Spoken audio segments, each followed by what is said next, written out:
ಗ್ರಾಮ ಪಂಚಾಯಿತಿಗಳಲ್ಲಿನ ನಿರ್ಲಕ್ಷ್ಯತೆ, ಭ್ರಷ್ಟಾಚಾರವನ್ನ ಖಂಡಿಸಿ ಮತ್ತು ನಾಗರಿಕ ಸೌಲಭ್ಯಗಳಿಗಾಗಿ ಒತ್ತಾಯಿಸಿ ದಲಿತ ಮತ್ತು ಪ್ರಗತಿಪರ ಸಂಘಟನೆಗಳ ಹೋರಾಟ ಸಮಿತಿ ವತಿಯಿಂದ ನವೆಂಬರ್ 27ರಂದು ಆನೇಕಲ್ ತಾಲೂಕು ಪಂಚಾಯಿತಿ ಮುಂಭಾಗದಲ್ಲಿ ಬೃಹತ್ ಪ್ರತಿಭಟನೆ ಹಮ್ಮಿಕೊಳ್ಳಲಾಗಿದೆ.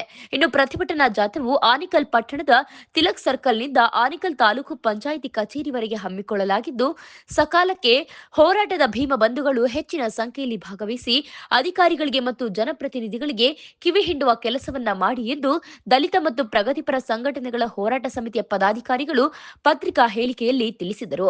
ಇನ್ನು ಪತ್ರಿಕಾ ಹೇಳಿಕೆಯಲ್ಲಿ ದಲಿತ ಮತ್ತು ಪ್ರಗತಿಪರ ಸಂಘಟನೆಗಳ ಹೋರಾಟ ಸಮಿತಿಯ ಗೂಳಿಮಂಗಲ ನಾಗಪ್ಪ, ಗೌತಮ್ ವೆಂಕಿ, ಬ್ಯಾಟರಾಜ್, ತಿರುಪಾಳ್ಯ ಮುನಿರಾಜು, ಆದೂರು ಮದ್ದೂರಪ್ಪ, ಅರೆಹಳ್ಳಿ ಅಶ್ವಥ್, ಆದೂರು ರಾಮಯ್ಯ, ಸಕಲವಾರ ನಾರಾಯಣ್, ಮಹೇಶ್, ಪಾಸ್ಟರ ಡೇವಿಡ್ ಮತ್ತಿತರರು ಹಾಜರಿದ್ದರು.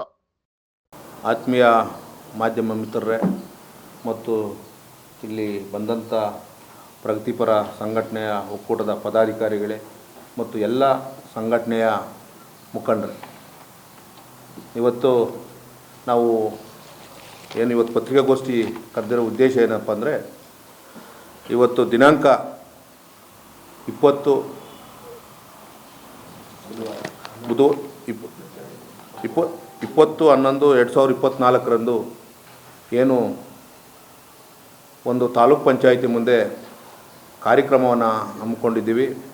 ಏನು ಅಧಿಕಾರಿಗಳ ವಿರುದ್ಧ ಕಾರ್ಯಕ್ರಮವನ್ನು ಹಮ್ಮಿಕೊಂಡಿದ್ದೀವಿ. ಈ ಆನೇಕಲ್ ತಾಲೂಕಲ್ಲಿ ಉಪಚುನಾವಣೆ ಮತ್ತು ತಾಲೂಕಿನಾದ್ಯಂತ ಉಪಚುನಾವಣೆಗಳು ಇರೋದರಿಂದ ನಮಗೆ ಅನುಮತಿ ಸಿಗದಿದ್ದ ಕಾರಣಕ್ಕೆ ದಯಮಾಡಿ ಆ ಅನುಮತಿಯನ್ನು ಕೊಡದಿದ್ದ ಕಾರಣಕ್ಕೆ ನಾವೇನು ಮಾಡಿದ್ವಿ, 27ಕ್ಕೆ ಕಾರ್ಯಕ್ರಮ ಮಾಡಬೇಕಂತೇಳಿ ಮುಂದಾಕ್ಕೊಂಡಿದ್ದೀವಿ. ಅದಕ್ಕೆ ಎಲ್ಲರೂ ಕೂಡ ಅನ್ಯತಾ ಭಾವಿಸಬಾರ್ದು, ಇದು ಬೇರೆ ರೀತಿ ಕೂಡ ಭಾವಿಸಬಾರ್ದು. ಅದಕ್ಕೆ 27ಗೆ ಬಂದಂಥ ಪದಾಧಿಕಾರಿಗಳು ಮತ್ತು ಬಂದಂಥ ಕಾರ್ಯಕರ್ತರು ಎಲ್ಲರೂ ಕೂಡ 27ಗೆ ಬರಬೇಕು.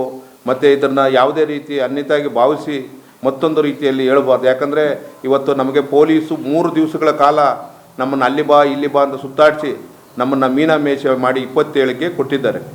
ಈ 27ರಂದು ತಾವೆಲ್ಲರೂ ಕೂಡ ಏನು 10 ಸಂಘಟನೆಗಳು ಇದ್ದೀವಿ, ನಾವೆಲ್ಲರೂ ಕೂಡ ಆ ಪದಾಧಿಕಾರಿಗಳು ಮತ್ತು ಅಲ್ಲಿನ ಕಾರ್ಯಕರ್ತರು ಯಾವುದೇ ರೀತಿ ಅನ್ಯತೆ ಭಾವಿಸಬಾರ್ದು, ಅನ್ಯತವಾಗಿ ನಡ್ಕೊಳ್ಳಬಾರ್ದು. ಅದಕ್ಕೆ ಎಲ್ಲರೂ ಕೂಡ 27ರಂದು ಏನು ಇವತ್ತು ನಾವು ಏನು ಕರಪತ್ರದಲ್ಲಿ ಮುದ್ರಿಸಿದ್ದೀವಿ ಆ ಜಾಗದಿಂದನೇ 27ನೇ ತಾರೀಕು ಬೆಳಗ್ಗೆ 10ವರೆಗೆ ಅಲ್ಲಿ ಪ್ರೊಸೆಷನ್ ಸ್ಟಾರ್ಟ್ ಆಗುತ್ತೆ.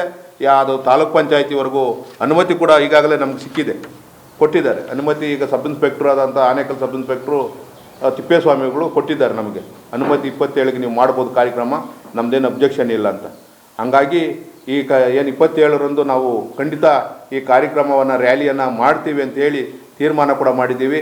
ಅದರಿಂದ ಯಾರೂ ಕೂಡ ಅನ್ಯತೆ ಭಾವಿಸದೆ ನಾವೆಲ್ಲರೂ ಕೂಡ ಅಣ್ಣ ತಮ್ಮಂದರಾಗಿ ಎಲ್ಲರೂ ಕೂಡ ಒಟ್ಟಾಗಿ ಹೋಗ್ಬೇಕಂತೇಳಿ ನಾನು ಈ ಕಾರ್ಯಕ್ರಮದಲ್ಲಿ ಹೇಳ್ತಾ ಇದ್ದೀನಿ.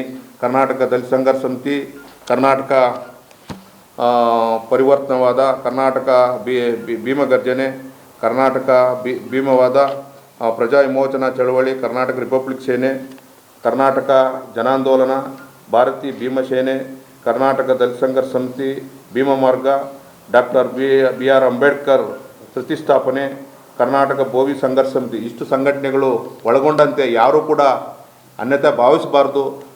ಅದರೆಲ್ಲ ಕಾರ್ಯಕರ್ತರು ಮತ್ತು ಅಲ್ಲಿ ಪದಾಧಿಕಾರಿಗಳು ಮತ್ತೊಂದು ತಲೆ ಕೆಡಿಸ್ಕೋಬಾರ್ದು. ದಯಮಾಡಿ ಮತ್ತೊಬ್ಬರು ಯಾರೋ ಹೇಳ್ತಾರೆ ಅಂತ ತಲೆ ಕೆಡಿಸ್ಕೋಬಾರ್ದು. ದಯಮಾಡಿ 27ನೇ ತಾರೀಕು ನೀವೆಲ್ಲರೂ ಕೂಡ ಈ ಕಾರ್ಯಕ್ರಮ ನಾವು ವಾಪಸ್ ಪಡ್ಕೊಂಡಿದ್ದೀವಿ ಮತ್ತು 27ನೇ ತಾರೀಕು ನಾವು ಕಾರ್ಯಕ್ರಮವನ್ನು ಮಾಡ್ತೀವಿ ಅಂತೇಳಿ ಈ ಮಾತನ್ನು ನಾನು ಹೌದು ಕೆಲವು ರಾಜಕಾರಣಿಗಳು ಕುತಂತ್ರದಿಂದ ಕಾಣದ ಕೈಗಳು ಕೆಲಸ ಮಾಡಿದ್ದಾವೆ. ಅದಕ್ಕೂ ಮುಂದಿನ ದಿನಗಳಲ್ಲಿ ನಾವು ನಿಮ್ಮ ಮಾಧ್ಯಮ ಮುದ್ರನೇ ಹೇಳ್ತೀವಿ ಯಾರ್ಯಾರು ಕೆಲಸ ಮಾಡಿದ್ದಾರೆ, ಇದಕ್ಕೆ ಯಾರ್ಯಾರು ಪ್ರೇರೇಪಣೆ ಆಗಿದ್ದಾರೆ ಅಂತ ಮುಂದಿನ ನಿಮ್ಮ ಮಾಧ್ಯಮಗಳಲ್ಲೇ ನಾವು ತಿಳಿಸ್ತೀವಿ. ಇದಕ್ಕೆ ಯಾರ್ಯಾರು ಕೈವಾಡ ಇದೆ, ಪೊಲೀಸಿಗೆ ಯಾರ್ಯಾರು ಬೆನ್ನೆತ್ತಿದ್ದಾರೆ, ಈ ತಿಪ್ಪೇಸ್ವಾಮಿಗೆ ಯಾರು ತಲೆ ತಿಂದಿದ್ದಾರೆ, DYSPಗೆ ಯಾರು ತಲೆ ತಿಂದಿದ್ದಾರೆ ಅನ್ನೋದು ನಮ್ಗೆ ಗೊತ್ತಿದೆ. ಅದು ಮಾಧ್ಯಮಗಳಲ್ಲಿ ಈಗ ಹೇಳೋದು ಬೇಡ, ಯಾಕಂದ್ರೆ ನಮ್ಮ ಕಾರ್ಯಕ್ರಮ ಇರೋದ್ರಿಂದ ಗೊಂದಲ ಮಾಡ್ಕೊಳ್ಳೋದು ಬೇಡ. ಮುಂದಿನ ದಿನಗಳಲ್ಲಿ ನಿಮ್ಮ ಮಾಧ್ಯಮದಲ್ಲೇ ನಾನು ಹೇಳ್ತೀನಿ ಇದನ್ನು ಯಾರ್ಯಾರು ಕೈವಾಡ ಇತ್ತು, ಯಾರ್ಯಾರು ರಾಜಕಾರಣ ಮಾಡ್ರು, ಇದಕ್ಕೆ ಯಾರ್ಯಾರು ರಾಜಕಾರಣ ಪಿತೂರಿ ಮಾಡಿದ್ದಾರೆ ಅಂದರೆ ನಮ್ಗೆ ಚೆನ್ನಾಗಿ ಅರ್ಥ ಆಗಿದೆ. ಅದಕ್ಕಾಗಿ ನಾವೆಲ್ಲರೂ ಕೂಡ ಮುಂದಿನ ದಿನಗಳಲ್ಲಿ ಮಾಧ್ಯಮದಲ್ಲಿ ತಿಳಿಸ್ತೀನಿ. ನಾನು ಏನು ಅವ್ರ ಉದ್ದೇಶ ಏನು, ಹೋರಾಟ ನಿಲ್ಲಿಸೋದ್ರಿಂದ ಅವ್ರಿಗಾಗುವಂಥ ಲಾಭವೇನು? ಲಾಭ ಈಗಾಗಲೇ ಈಗಾಗಲೇ ಲಾಭ ಯಾಕಂದರೆ ಈಗಾಗಲೇ ಇವರೆಲ್ಲ ಒಂದಾಗ್ತಾ ಇದ್ದಾರೆ. ತಾಲೂಕಲ್ಲಿ ಎಲ್ಲ ದಲಿತ ಪರ ಸಂಘಟನೆಗಳು ಮತ್ತು ಹಿಂದುಳಿದ ಪರ ಸಂಘಟನೆಗಳು ಒಂದಾಗ್ತಾ ಇದ್ದಾರೆ. ಇದನ್ನು ಇವ್ರನ್ನ ಏನೇ ಮಾಡಿ ಮೊಟಕುಗೊಳಿಸ್ಬೇಕು ಅಂತೇಳಿ ಅವರ ಮನಸ್ಸುಗಳಲ್ಲಿ ಬಂದಿರೋದ್ರಿಂದ ಇದನ್ನು ನಿಲ್ಲಿಸೋದಕ್ಕೆ ಅವರು ಒಂದಾಗಿದ್ದಾರೆ. ಆತ್ಮೀಯ ಮಾಧ್ಯಮ ಮಿತ್ರರೇ, ಏನು ಇದೇ ತಿಂಗಳ 20ನೇ ತಾರೀಕು ಬುಧವಾರದಂದು ತಿಲಕ ಸರ್ಕಲ್ದಿಂದ ತಾಲೂಕ್ ಪಂಚಾಯತಿವರೆಗೆ ಕಾಲ್ನಡಿಗೆ ಜಾಥಾ ಮತ್ತು ಬೃಹತ್ ಹೋರಾಟವನ್ನು ಹಮ್ಮಿಕೊಂಡಿದ್ವಿ. ಕಾರಣಾಂತರಗಳಿಂದ ಹೋರಾಟವನ್ನು ಮುಟುಕುಗೊಳಿಸಲಾಗಿದೆ. ಕಾರಣ ಏನಂದರೆ, ಇಡೀ ತಾಲೂಕಿನಾದ್ಯಂತ ಉಪಚುನಾವಣೆಗಳು ನಡೀತಾ ಇದೆ. ಆನೇಕಲ್ ಒಂದು ವಾರ್ಡ್ನಲ್ಲಿ ಚುನಾವಣೆ ಇರೋದು ಕಾರಣದಿಂದ ನೀತಿ ಸಂಹಿತೆ ಜಾರಿಯಾಗಿದೆ ಅಂತ ಹೇಳಿ ನಾವು ಕಾನೂನಿಗೆ ಗೌರವ ಕೊಡುವಂಥ ಬಾಬಾ ಸಾಹೇಬರ ಸಿದ್ಧಾಂತದಲ್ಲಿ ಹೋಗುವಂಥ ಸಂಘಟನೆ ಆಗಿರೋದ್ರಿಂದ ನಾವು ಕಾನೂನಿಗೆ ಗೌರವ ಕೊಟ್ಟು ಏನು ಪೊಲೀಸ್ ಇಲಾಖೆ ನಮಗೆ ಹೋರಾಟವನ್ನು ಮಾಡಲಿಕ್ಕೆ ಪರ್ಮಿಷನ್ ಕೊಟ್ಟಿರಲಿಲ್ಲ. ಹಾಗಾಗಿ ಈಗ ನಮಗೆ ದಿನಾಂಕ 27ನೇ ತಾರೀಕು ನಮಗೆ ಪೊಲೀಸ್ ಇಲಾಖೆ ಪರ್ಮಿಷನನ್ನು ಕೊಟ್ಟಿದೆ. ಆ ನಿಟ್ಟಿನಲ್ಲಿ ಎಲ್ಲ ನಮ್ಮ ಏನು ಒಕ್ಕೂಟದ ಎಲ್ಲ ಸಂಘಟನೆಗಳು ಕೂಡ ಜೊತೆಯಲ್ಲಿ ಮುಂದಿನ 27ನೇ ತಾರೀಕು ಏನು ನಾವು ಅಂದ್ಕೊಂಡಿದ್ದೀವಿ, ಆ ನಿಟ್ಟಿನಲ್ಲಿ ನಾವು ಈ ಬಾರಿ 1,000 ಜನ ಸೇರಬೇಕು ಅನ್ನೋ ಒಂದು ಉದ್ದೇಶ ಇಟ್ಕೊಂಡು ಕಾರ್ಯಕ್ರಮವನ್ನು ಆಯೋಜನೆ ಮಾಡಿದ್ವಿ. ಆದರೆ ಈಗ ಈ ಕಾರ್ಯಕ್ರಮ ಮುಂದೂಡ ಕಾರಣದಿಂದ ನಮಗೆ ಇನ್ನೊಂದಷ್ಟು ಹುಮ್ಮಸ್ಸಾಗಿದೆ. ಇನ್ನೊಂದು 2,000 ಜನ ಸೇರುವಂಥ ನಿರೀಕ್ಷೆ ಇದೆ. ಒಂದು 2,000 ಜನ ಸೇರಿ ಇದು ಬೃಹತ್ ಹೋರಾಟವನ್ನು ಹಮ್ಮಿಕೊಳ್ತೀವಿ. ಇದು ನಮಗೆ ಇನ್ನೂ ಕೂಡ ಸಹಾಯ ಆಗಿದೆ ಅಂತೇಳಿ ಹೇಳೋದಕ್ಕೆ ಇಷ್ಟಪಡ್ತೀನಿ. ಈ ಜನಪ್ರತಿನಿಧಿಗಳಿಗೆ ನಾವು ಏನು ಇದು ಕೊಡಬೇಕು, ಧರಣಿ ಕಾರ್ಯಕ್ರಮದಲ್ಲಿ ಏನು ನಾವು ಅವ್ರಕ ಮಾಡಬೇಡ್ರಿ ಅಂತೇಳಿ ಯಾರ್ಯಾರು ಇದು ಹೇಳಿಕೊಟ್ಟಿದಾರ ಅವ್ರ ಪರವಾಗಿ ನಾವು ಅವ್ರಕ ಅದನ್ನು ಇದು ಹೇಳ್ತೀರಿ, ಏನು ಸಂಘಟನೆಯಿಂದ ಧಿಕ್ಕರಿಸ್ತೀರಿ. ಅದನ್ನು ನಾವು ಮುಂದೆ ಏನು ಮಾಡಬೇಕು ಅನ್ನೋದು ನಮ್ಗೆ ಗೊತ್ತಿದೆ. ಆದರೂ ಕೂಡ 15/3/2023 MLA ಇಲ್ಲಿ ಇದು ಪ್ರಗತಿ MLA ಕೊಡೋದು ಕೂಡ ನಮ್ಮನ್ನು ಇನ್ನೂ ತನಕ ನಮ್ಮನ್ನು ಏನು ಇವ್ರ ಕಷ್ಟಗಳು ಏನು ಅಂತ ದಲಿತರ ಬಗ್ಗೆ, ಆದರೆ ಎಲ್ಲ ಜಾತಿ ಬಡವ್ರ ಬಗ್ಗೆ ಕೂಡ ಇನ್ನೂ ತನಕ ಅವ್ರಿಗೆ ಇದು ಬಂದಿಲ್ಲ. ಆದರೆ ಓಟ್ಗೆ ಬರ್ತಾರೆ, ಓಟ್ ಹಾಕ್ಸ್ಕಿಡಕ್ಕೆ ಬರ್ತಾರೆ ಅಷ್ಟೇ. ಓಟ್ ಬೇಕು, ನಮ್ಮನಿಂದ ಓಟ್ ಬೇಕು. ನಾವು ಓಟ್ ಹಾಕ್ಬಾರ್ದು. ಇಲ್ಲಿರೋಂಥ ಜನ ಇವತ್ತು ಏನು ನಮ್ಗೆ ಕಷ್ಟ ಬಂದಿದೆ ಅವ್ರಿಗೆ ಓಟ್ ಹಾಕ್ಬಾರ್ದು. ಅವ್ರು ಕೇಳಬೇಕು, ನಮ್ಮ ಮನೆ ಬಂದಾಗ ನಮ್ಗೆ ಏನು ಕೆಲಸ ಮಾಡಿಕೊಟ್ಟಿದ್ದಾರೆ ಅಂತ ಕೇಳಬೇಕು ಜನಗಳು. ಕೇಳ್ತಿಲ್ಲ. ಆದರೆ ನಮ್ಮ ಸಮಸ್ಯೆಗಳು ಬಗೆಹರಿಸೋ ಗಂಟನೂ ನಾವು ಹೋರಾಟ ನಿಲ್ಲಿಸಲ್ಲ, ಮಾಡೇ ಮಾಡ್ತೀರಿ. 27ನೇ ತಾರೀಕು ನಾವು ಹೆಚ್ಚಿನ ಜನ ಸೇರಿಸಿ ಹೋರಾಟ ಮಾಡ್ತೀರಿ. ಜೈ ಭೀಮ್, ಜೈ ಕರ್ನಾಟಕ.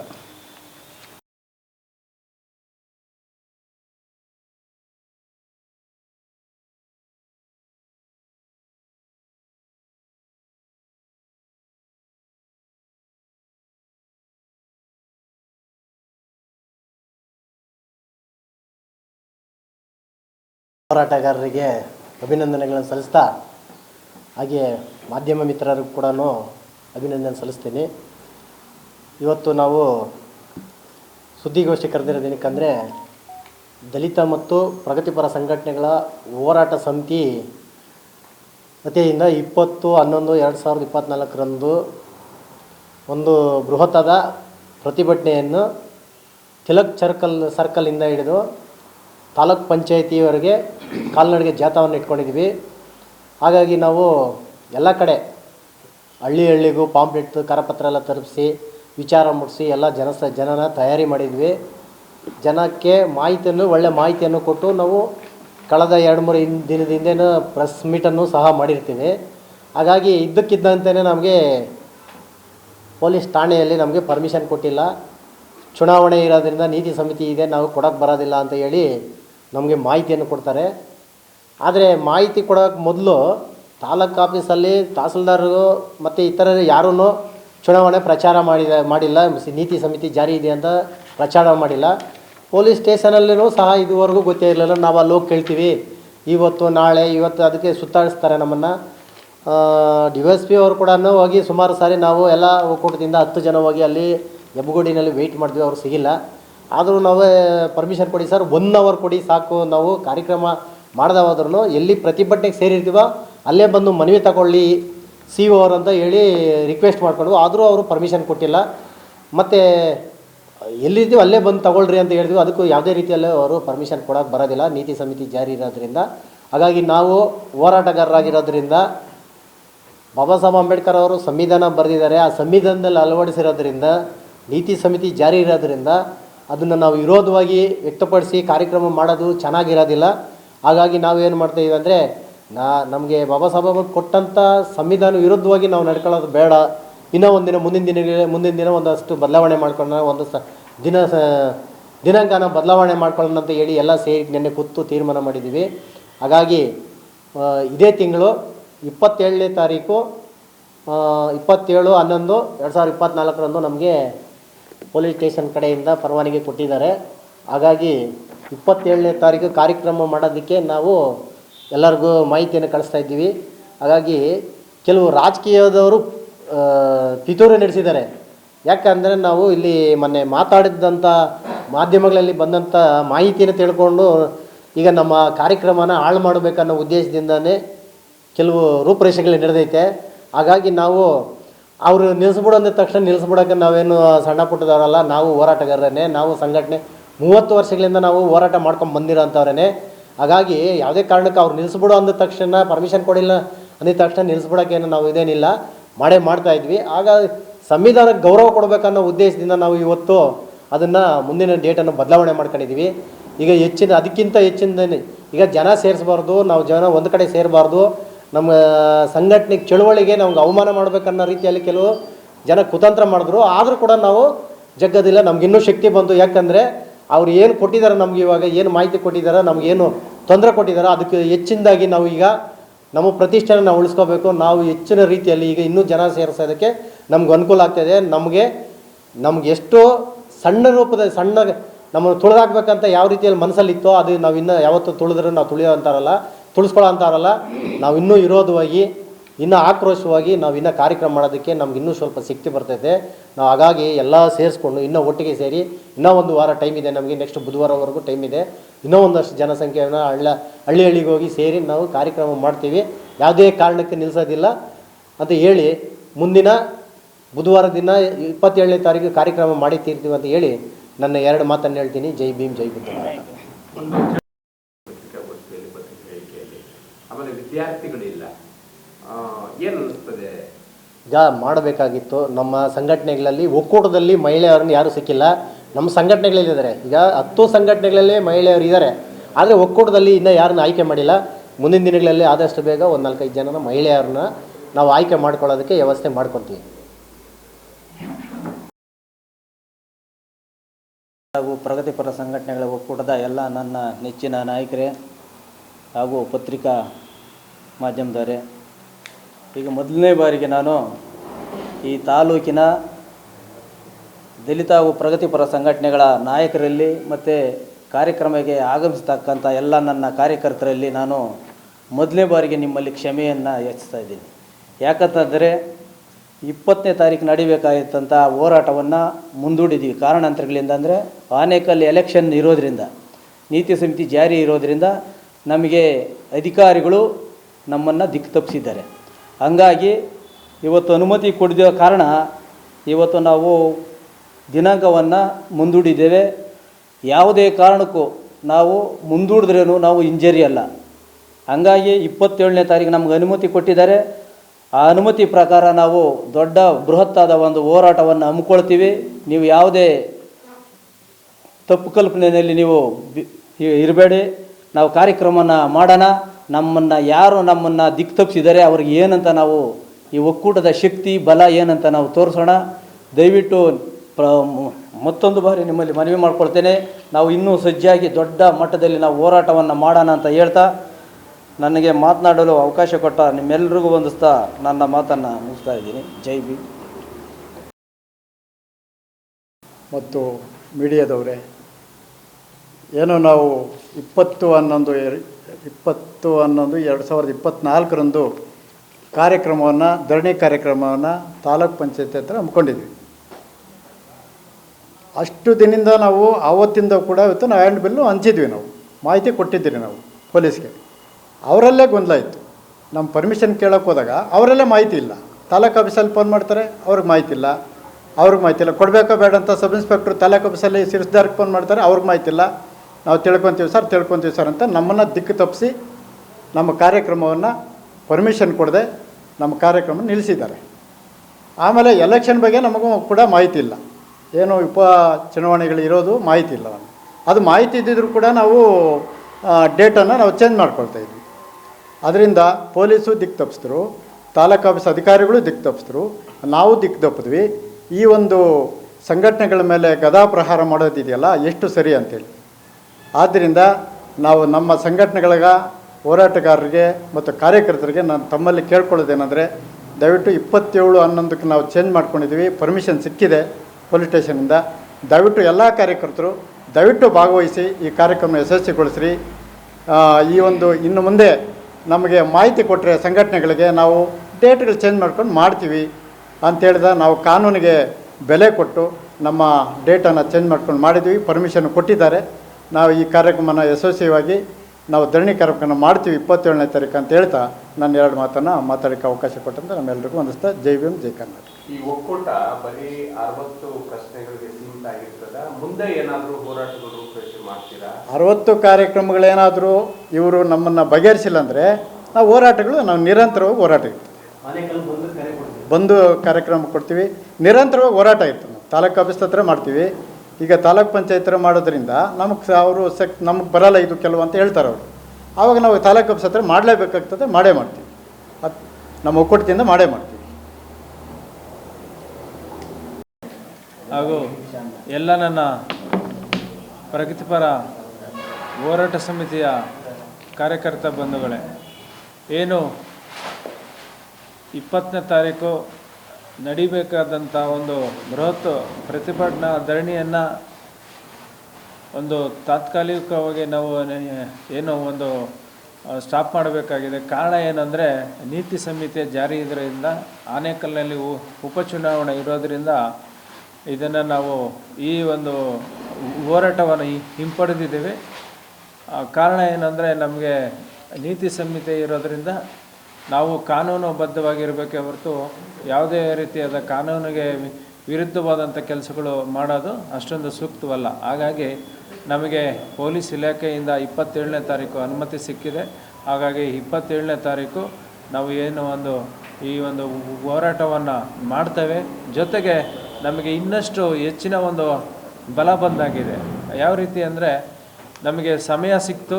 ಹಾಗಾಗಿ ಸಾಕಷ್ಟು ಇನ್ನೂ ಹೆಚ್ಚಿನ ಸಂಖ್ಯೆಯಲ್ಲಿ ನಾವು ಜನ ಸಂಘಟನೆಯನ್ನು ಮಾಡಿ ಕಾರ್ಯಕ್ರಮವನ್ನು ಹೆಚ್ಚಿನ ರೀತಿಯಲ್ಲಿ ರೂಪಿಸ್ತೀವಿ ಅಂತ ಹೇಳ್ತಾ ಈ ಒಂದು ಹಾಗಾಗಿ ಎಲ್ರಿಗೂ ಜೈ ಭೀಮ್, ಜೈ ಭಾರತ್.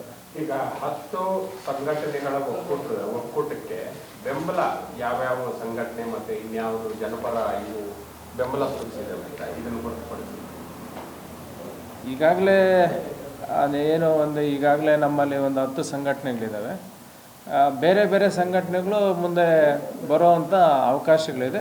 ಅದು ಮುಂದೆ ನಾವು ಅದ್ರ ಬಗ್ಗೆ ಮಾಹಿತಿ ಕೊಡ್ತೇವೆ. ನಾವು ಎಷ್ಟು ಜನ ಸೇರ್ಬೋದು ಸರ್ ಪ್ರತಿಭಟನೆ? ಈಗಾಗಲೇ ನಾವು ಲಾಸ್ಟ್ ಟೈಮು 20ನೇ ತಾರೀಕಿಗೆ ಒಂದು 1500 ಜನ ಅಂತ ಇಟ್ಕೊಂಡಿದ್ದೀವಿ. ಈಗ ಒಂದು 2000 ಜನ ಸೇರೋ ಒಂದು ಮಟ್ಟ ಇದೆ. ಈಗ మీడియా వాళ్ళకు నా వందనములు. బొమ్మనల్లి కర్ణాటక హిందూ దళిత క్రైస్తవ అల్పసంఖ్యాకుల కూటమి తరఫున మేము 20వ తేదీ జరుగుతున్న ఊరేగింపుకు సపోర్ట్ చేస్తున్నాము. కానీ ఈ అధికారులు, ఈ పోలీస్ వాళ్ళు మిస్యూజింగ్ వల్ల అది వెనక్కి జరుగుతూ ఉంది, కౌన్సిలింగ్ జరుగుతూ ఉంది. పర్మిషన్ ఇవ్వడం లేదని చెప్పి వాళ్ళు మాకు చెప్పినారు. దానివల్ల ఇంతవరకు మేము ఒక 2000 మందిని చేర్చాలనుకుంటున్నాము. కానీ సమయం చిక్కింది కాబట్టి ఇంకా ఎక్కువ మంది 3000 మందిని చేర్చి ఈ పోరాటం చేసేందుకు మాకు సమయం చిక్కింది. ఈ పోరాటంకు అప్పుడు కూడా మాకు ఏదైనా ఇబ్బందులు కష్టాలు కలిగితే ఆనేకల్ బంద్ చేసిన కూడా మేము రెడీగా ఉన్నాము. అన్ని సంఘటనలు కలిసి బంద్ చేసిన రెడీగా ఉన్నాము. అందువల్ల ఇప్పుడు మేము అందరికీ అనౌన్స్మెంట్ చేసిన వాళ్ళందరికీ మమ్మల్ని మన్నించాలి. కారణం ఏమంటే మేము అందరూ కొంతమంది తయారైనారు. వాళ్ళందరూ 27వ తేదీకి రెడీ కావాలని చెప్పి కోరుకుంటున్నాము. ఇంకా చేరాల్సిన వాళ్ళందరూ కూడా గ్రామాలు తిరిగి వాళ్ళని చేర్చి ఈ ఒగ్గుట్టు కూటాన్ని ఈ కూటము జయప్రదం చేయవలసింది వచ్చిన అందరికీ కోరుకుంటున్నాను. ಹಿರಿಯ ಹೋರಾಟಗಾರರೇ, ಮಾಧ್ಯಮ ಮಿತ್ರರೇ, ಈ 11/20/2024 ಒಂದು ಹೋರಾಟ ಕಾರ್ಯಕ್ರಮವನ್ನು ಹಮ್ಮಿಕೊಂಡಿದ್ದರು ಎಲ್ಲ ಸಂಘಟನೆಗಳು ಸೇರಿ. ನೀತಿ ಸಮಿತಿ ಜಾರಿಯಲ್ಲಿರುವುದರಿಂದ ಪರ್ಮಿಷನ್ ಸಿಗದಿರೋ ಕಾರಣದಿಂದ 27ಕ್ಕೆ ಮುಂದೂಡಲಾಗಿದೆ. ಈ ಕಾರ್ಯಕ್ರಮಕ್ಕೆ ಸಮಯ 7 ದಿನ ಎಕ್ಸ್ಟ್ರಾ ಸಿಕ್ಕಿದೆ. ಒಂದು ಹೆಚ್ಚಿನ ರೀತಿಯಲ್ಲಿ ಜನವನ್ನು ಸೇರಿಸಿ ಕಾರ್ಯಕ್ರಮವನ್ನು ಯಶಸ್ವಿಗೊಳಿಸಬೇಕೆಂದೇಳಿ ಎಲ್ಲರೂ ಹೇಳಿದ್ದಾರೆ, ಹಿರಿಯ ನಾಯಕರೆಲ್ಲ. ನಾವು ಅದೇ ರೀತಿಯಾಗಿ ಹೆಚ್ಚಿನ ರೀತಿಯಲ್ಲಿ ಜನ ಸೇರಿಸಿ ಕಾರ್ಯಕ್ರಮವನ್ನು ಯಶಸ್ವಿಗೊಳಿಸ್ತೀರಿ ಅಂತ ಹೇಳ್ತಾ ನಮ್ಮ ಮಾತುಗಳನ್ನು ಮುಗಿಸ್ತಾ ಇದ್ದೀನಿ. ಜೈ ಭೀಮ್, ಜೈ ಕರ್ನಾಟಕ. ಆನೇಕಲ್ ತಾಲೂಕ್ ಪಂಚಾಯತ್ ಹತ್ರ ಕಾರ್ಯಕ್ರಮ ಮಾಡ್ಕೊಂಡಿದ್ದೀರಿ. ಅದಕ್ಕೋಸ್ಕರ ನಾವು ಎಲ್ಲ ಭೀಮಾ ಬಂಧುಗಳನ್ನ ಕರೆದಿದ್ದೀರಿ, ಆಮೇಲೆ ಮಾಧ್ಯಮದ ಮಿತ್ರರನ್ನ ಕರೆದಿದ್ದೀರಿ. 27ನೇ ತಾರೀಕು ನಾವು ಕಾರ್ಯಕ್ರಮ ಮಾಡ್ತೀನಿ ಅಂದ್ಬಿಟ್ಟು ನಮ್ಮ ಕರ್ನಾಟಕ ದಲಿತ ಸಂಘರ್ಷ ಸಮಿತಿ ವತಿನಿಂದ ನಾವು ಕರೆದಿದ್ದೀರಿ.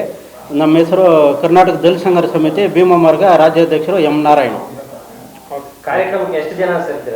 ನಾವು ಹೆಚ್ಚು ಕಮ್ಮಿ ನಾವು 10 ಸಂಘಟನೆ ಇರೋದ್ರಿಂದ ಒಂದು 5,000 ಜನನ ಸೇರಿಸಿ ದೊಡ್ಡ ಮಟ್ಟದಲ್ಲಿ ಕಾರ್ಯಕ್ರಮ ಮಾಡಬೇಕು ಅಂದ್ಬಿಟ್ಟು ಎಲ್ಲ ಕವರ್ ಮಾಡಿದ್ದೀರಿ. 5,000 6,000 ಜನ ಮಿನಿಮಮ್ ಸೇರಿ ದೊಡ್ಡ ಮಟ್ಟದಲ್ಲಿ ಮಾಡ್ತೀರಿ. ಇದನ್ನ DC ಆಮೇಲೆ CO ಅವರು ಬಂದು ಮನವಿ ತಗೊಂಡಿಲ್ಲ ಅಂದರೆ DC ಆಫೀಸ್ಗೆ ಮುತ್ತಿಗೆ ಹಾಕ್ತೀರಿ. ಇದನ್ನ ನೀವು DC ಅವರು ಖುದ್ದಾಗಿ ಗಮನಕ್ಕೆ ತಗೊಂಡು ನಮ್ಮ ಮನವಿನ ಸ್ವೀಕಾರ ಮಾಡಬೇಕು. CO ಅವರು ಬರಬೇಕು ಸ್ಪಾಟ್ಕ, ಇಲ್ಲಾಂದರೆ ಜಿಲ್ಲಾ ಪಂಚಾಯತಿಗೆ ಬಂದು ಬೀಗ ಹಾಕೋದು ಸತ್ಯ ಇದು. ಈಗ ಆನೇಕಲ್ಲು ಮೀಸಲು ಕ್ಷೇತ್ರ, ಆದ್ರೆ ಬೆಂಗಳೂರು ದಕ್ಷಿಣ ಮೀಸಲು ಕ್ಷೇತ್ರ ಅಲ್ಲ. ಇಲ್ಲ ಮೀಸಲು ಕ್ಷೇತ್ರನೂ ಇಲ್ಲ ಅಂದ್ರೇನು ದಲಿತರಿಗೇನೋ ಕೆಲಸ ಮಾಡ್ತಾ ಇಲ್ಲಲ್ಲ ಎಂ ಕೃಷ್ಣಪ್ಪನವರು.